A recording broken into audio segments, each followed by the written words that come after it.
Look at the Harvard study. Rich people have more money, they spend more money. No one avoids payment. They say, Traficant, aren't you going to exempt food and basic necessities? No.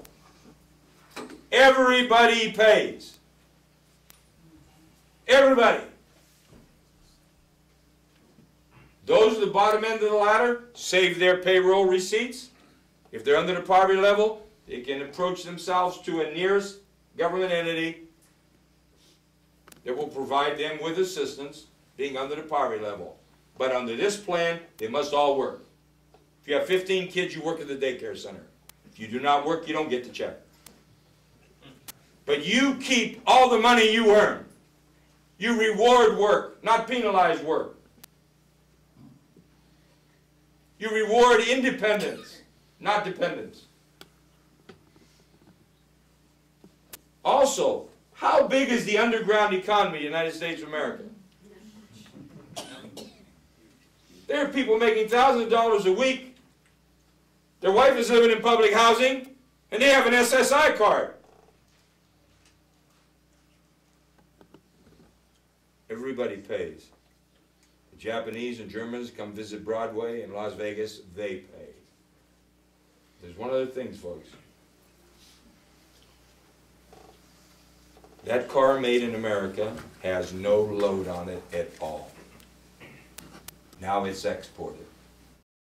And export, any American export, carries no load. But the bill also calls for the provision of trade reciprocity. If you have a barrier overseas, the United States installs the same barrier to your products. Your imports that come in, 25% when they're sold, just like ours. In addition, if you're a third world country with low labor wages and no regulations, that is quantified into the factor of reciprocity. No more free rides. You want table space at the flea market, you pay for it. This is the biggest flea market, you pay for it. Let's look at this tax scheme. The first border adjusted tax in our history. Now let's look at immigration. First prison I went to was Ellenwood Low. Everybody said, well, it's low security. Most politicians go to camps, play golf. When I got there, a guy pulled me aside and said, my mother's your biggest fan. They want you in a penitentiary. They want you to get hurt. Be careful. I knew it. The reason I went to Ellenwood Low is about 50% of their population was illegal immigrants. And they all knew that Jim Traficant was the congressman who passed on the House floor the use of putting American soldiers and troops on our border to keep them the hell out.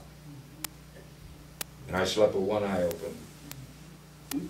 And Congress will never pass it because you have a growing Hispanic community in America, larger voting bloc now than the black community, and both parties are catering to them. Meanwhile, we're bankrupt with illegal immigrants. Listen to my position, just no offense. If you're a citizen of Hispanic descent, you are our brother and sister. We want you, we love you. But if you're in here illegally, we want you thrown the hell out. We don't want you consuming welfare and health care and going to our emergency rooms with fake driver's license and social security cards.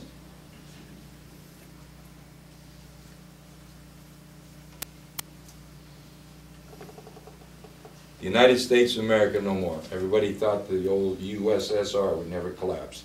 It had all the guns and missiles, all the armies in power. They couldn't keep Humpty Dumpty together. And folks, if they do not listen to the statement I make, they do not repeal the 16th Amendment, throw this communist progressive tax scheme the hell out. That's destroyed our competitiveness and has destroyed our economy. And replace it with a consumption fair tax that everybody pays. No one can avoid. America will implode.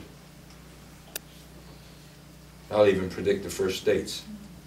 Alaska, with their own revenue stream, is finally going to say we're tired of our money being distributed all over America. We'll just keep it here. I understand the Georgia legislature is toying around with a resolution.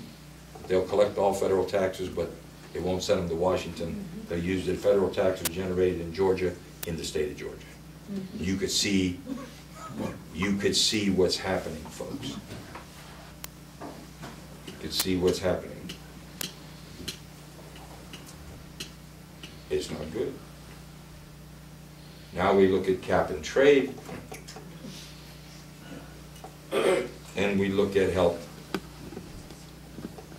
reform. I think we only have about 2 or 3 minutes. You got 5 minutes? I'll just briefly touch cap and trade. Did you know that most of the carbon emissions identified in the United States atmosphere are coming from trade winds from the Asian community? And they will have nothing to do with taxing their people to mitigate carbon emissions. The scheme has been put by Congress and passed at some levels, not into law yet, on farmers. Any farmers in here? You will get hit up to $175 per cow tax on their carbon emissions. What's next, folks? We're going to have scrubbers on dairy cattle. I want you to think about this. The American industry and community is going to be taxed. Farmers taxed. Everybody taxed. They're calling it green. Well, I think there's going to be some green jobs. There has to be. There's no white-collar jobs nor blue-collar jobs anymore, so there has to be some kind of jobs. The thing that bothers me, these big windmills are being shipped into the port of Newark, being made overseas. Texas firm got a $2 billion contract and outsourced it to China. 2,200 people in China were hired to build the windmill. Now I'm going to say it. Get ready for it. Beam me up. Now healthcare. We've got about a minute here, and we're going to take a break. It's hot in here. Some of you look either restless or you have some problems down there. I don't know. But it's hot. We'll take a little bit of break, and then they'll have a chance to fix the tape. When we come back, I want to talk about what's not in healthcare and what will have one of the biggest impacts in the history of a program where 1/7 of the economy of the United States will be placed up under the federal government. The thing I do not like about it, one of the things I don't like, it makes the central government that much more and more powerful. The states have become background music in a doctor's office. It's not right what's going on. I talked a little bit about the 17th Amendment, and these senators are all out campaigning all over, but technically, in the old system, the wisdom of the founders, they were appointed by state legislatures, and if the state legislature didn't like the job they were doing, they replaced them. That meant they were beholden to those states, and those states' rights were vehemently protected. Now, it's not so much about states' rights anymore. States more or less following the carcass around, and the carcass is bankrupt technically. But when we look at health care, there's another element I don't like, is a mandate. I don't like mandates. I don't think the Constitution, and regardless of what they say about me, you never read anything good. I am a constitutionalist.